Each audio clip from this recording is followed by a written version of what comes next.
Je ne comprenais pas, monsieur Le Fur, vous qui êtes un grand spécialiste, monsieur Le Fur, de dire aujourd'hui qu'il ne faut pas aujourd'hui construire un prix différemment qu'il est construit aujourd'hui.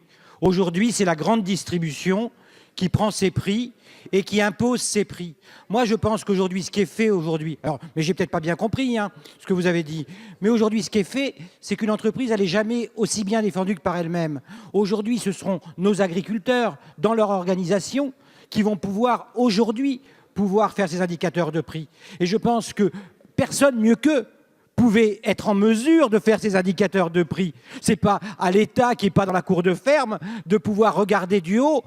Et donc, moi, ce qui m'intéresse aujourd'hui, c'est de tenter ce qu'on est en train de faire, c'est-à-dire de faire en sorte que le prix soit fait par les organisations professionnelles, qu'elles ne soient pas, comme le passé, condamnées par un cartel de pauvres endiviers, et qu'aujourd'hui, on rende possible ce qui était impossible hier, en mettant au cœur du système, tel que aujourd'hui la loi le propose, l'agriculteur et les organisations professionnelles.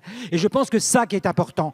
Après, évidemment, en cas d'échec, il faudra regarder le rôle de l'Observatoire des prix et des marges. Et là, évidemment, il faudra qu'on soit un peu plus éclairé sur les moyens qu'on lui donne, puisque, évidemment, aujourd'hui, la grande distribution, c'est 700 000 salariés. L'Observatoire des prix et des marges, c'est 3 salariés.